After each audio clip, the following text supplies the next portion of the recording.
السلام علیکم، میں doctor Abu Hurairah, president defence of Pakistan welfare society.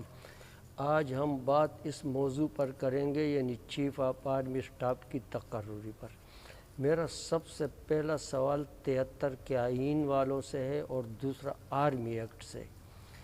یعنی یہ بات ہماری سمجھ میں نہیں آ رہی ہے کہ ایک جرنل جو 11ویں مہینے کے 27 تاریخ کو ریٹائرڈ ہو رہا ہے، عاصم منیر، اور 29 تاریخ کو chief of army staff retire ہو رہا ہے اور اس کی جگہ نیا چیف آف آرمی اسٹاف تقرری ہوگی۔ تو اب جو 27 کو ریٹائر ہو رہا ہے اس کا نام کس طریقے سے چیف آف آرمی اسٹاف کے لیے تجویز کیا جا رہا ہے اور سمری میں بھیجا جا رہا ہے کہ یہ ایک سینئر جرنل ہے۔ بے شک وہ سینئر تو ہے، لیکن وہ تو 27 کو ریٹائرڈ ہو رہا ہے اور چیف آف آرمی اسٹاف 29 کو ریٹائرڈ ہو رہے ہیں۔ اب چیف آف آرمی اسٹاف کی تقرری میں جو سینئر جرنلوں کی لسٹ بھیجی جا رہی ہے، جو سمری بھیجی جا رہی ہے، تو اس میں بے شک کہ عاصم منیر تو سینئر جرنل ہے، لیکن وہ تو 27 تاریخ کو ریٹائرڈ ہو رہا ہے، تو اس کا نام کیسے سینئر جرنلوں میں بھیجا جا رہا ہے؟ وہ تو چیف آف آرمی اسٹاف سے 2 دن پہلے ریٹائرڈ ہو رہا ہے۔ لازمی بات ہے کہ جب ہم اس کو چیف آف آرمی اسٹاف مقرر کریں گے تو اس کو ایکسٹینشن دیں گے، تو مطلب کہ کیا یہ ایکسٹینشن والے سلسلے اس طرح سے چلتے رہیں گے اور جو آنے والے فوجی ان کے حقوق کو مارا جائے گا؟ اس دفعہ ایکسٹینشن پر اتنے اعتراضات ہوئے، باجوہ صاحب کا جو سیکنڈ ایکسٹینشن ہوا۔ تو اچھا، دوسری بات کہ عمران خان کہہ رہا ہے کہ فیض حمید کو چیف آف آرمی اسٹاف بناؤ، اس لیے کہ وہ نواز شریف کا دشمن ہے اور نواز شریف کو نہیں چھوڑے گا۔ ادھر سے نواز شریف کہہ رہا ہے کہ عاصم منیر کو بناؤ، اس لیے کہ وہ عمران خان کا دشمن ہے اور عمران خان کو وہ نہیں چھوڑے گا۔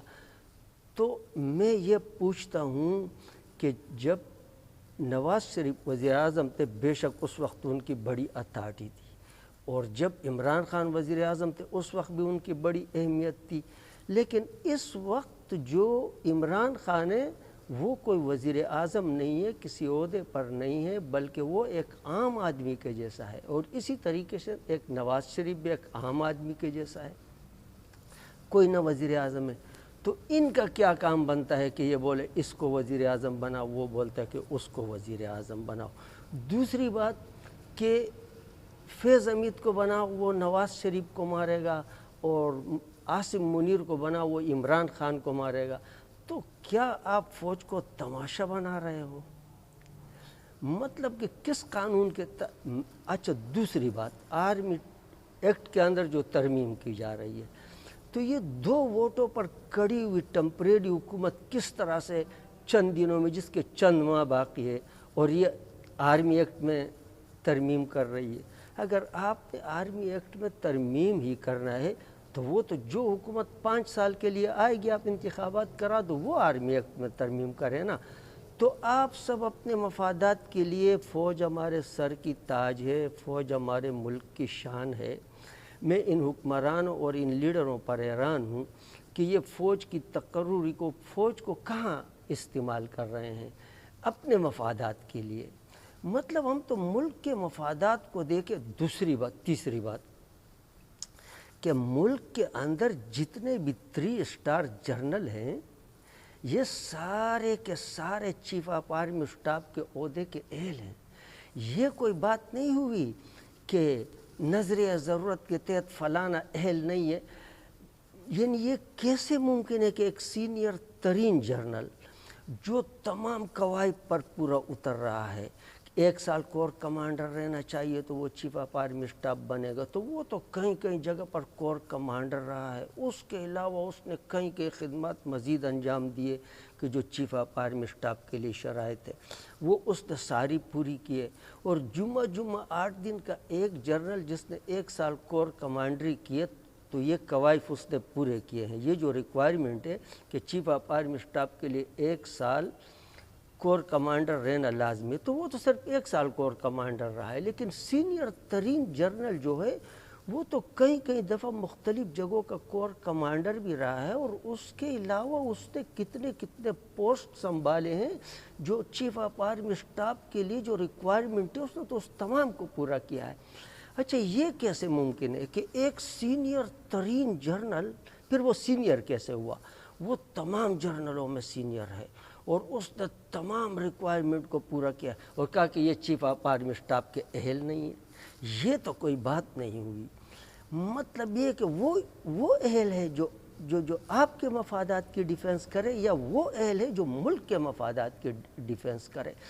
تو ان جھگڑوں کو ختم کیا جائے، چیف آف آرمی اسٹاف کے تقرری کو متنازع نہ بنایا جائے، نہ عمران خان کے پسند والے کو بنایا جائے، نہ نواز شریف والے کو بنایا جائے، بلکہ چیف آف آرمی اسٹاف جو ہوتا ہے اس سے زیادہ تجربہ کسی کا بھی نہیں ہوتا ہے، وہی فوج کے تمام معاملات کو جانتے ہیں، اور انہی کو پتہ ہوتا ہے کہ کون چیف آف آرمی۔ لیکن میرے خیال میں تو جتنے بھی 3 اسٹار جرنل ہیں وہ تمام کے تمام چیف آف آرمی اسٹاف کی اہلیت مکمل طور پر رکھتے ہیں، اس لیے کہ وہ سینئر ترین جرنل ہیں، وہ سب کچھ سے واقف ہیں، وہ سب کچھ۔ لیکن ہم نظریہ ضرورت کو اس لیے بیچ میں لے کے آتے ہیں کہ ہم نے جرنل کو اپنے مفادات کے لیے سلیکٹ کرنا ہوتا ہے، اس میں پھر ہم کیا کرتے ہیں 3 4 جرنلوں کو، یعنی ایک جونیئر جرنل کو لا کے 3 4 جرنلوں کو کراس کر لیتے ہیں، وہ پھر بقایا استعفیٰ دے دیتے ہیں۔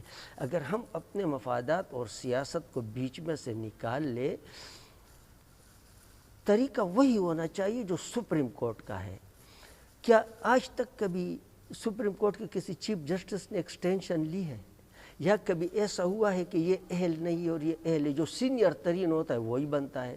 تو ابھی ہمارے ملک کے جو سینئر ترین جرنل ہے ان میں سے آپ کسی ایک کو بنائیں، لیکن عاصم منیر کسی بھی قانون میں سینئر ترین تو وہ ہے، لیکن وہ تو 27 کو ریٹائرڈ ہو رہا ہے، آپ اس کا نام کیسے آگے بھیج رہے ہو؟ چند دن باقی اس کے ریٹائرمنٹ میں آپ سمری میں اس کا نام بھیج رہے ہو۔ نام کیوں بھیج رہے ہو؟ کہ اس نے عمران خان سے کہا تھا کہ جو آپ کی وائف ہے اور یہ جو فرا گوگی ہے یہ کرپشن کر رہی ہے، تو میں آپ کے فائدے کے لیے آپ کو خبردار کر رہا ہوں، کیا آپ ان کو اس پوسٹ سے ہٹا دیں؟ تو چیف آف آرمی اسٹاف نے کہا کہ نہیں، ایسا نہیں ہوتا ہے بھائی، وہ صحیح ہے، اس نے اگر آپ کو بتایا ہے تو ایسی کوئی بات نہیں ہے، لیکن ان کو اس طرح سے نہیں ہٹایا جاتا۔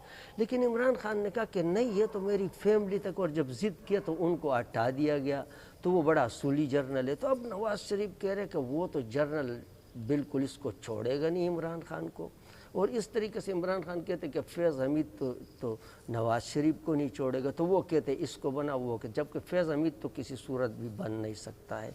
لیکن یہ جو عاصم منیر کا نام لایا جا رہا ہے، کیا ہمارا آرمی ایکٹ اور ہمارا 73 کا آئین اتنا کمزور ہے؟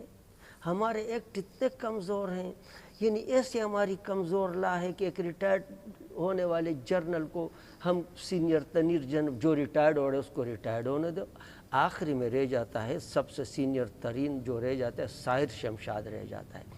میرے خیال میں تو ملکی مفادات میں بہتر یہ ہے، ملک اور قوم کی مفادات میں تو اظہر عباس کو چیف آف آرمی اسٹاف، یہ میری رائے ہے، میرا مشورہ ہے کہ تمام تنازعات کو ختم کرنے کے لیے اظہر عباس کو چیف آف آرمی اسٹاف مقرر کیا جائے، اور ساحر شمشاد کو joint chief of army staff مقرر کیا جائے، chairman joint chief of army staff مقرر کیا جائے۔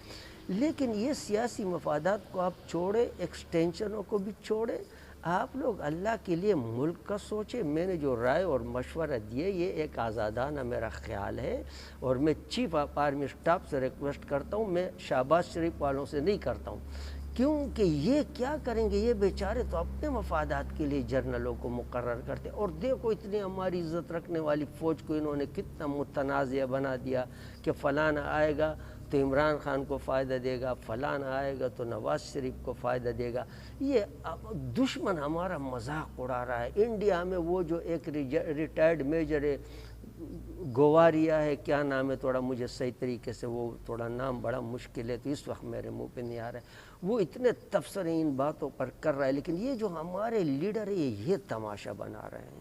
لیکن سیدھی بات ہے کہ پوری فوج سر جوڑ کر بیٹھ جائے، کور کمانڈروں کی ایک اجلاس کرے اور چیف آف آرمی اسٹاف خود جس کو موضوع بہرحال کوشش کی جائے کہ ان عہدوں کو متنازع نہ بنایا جائے.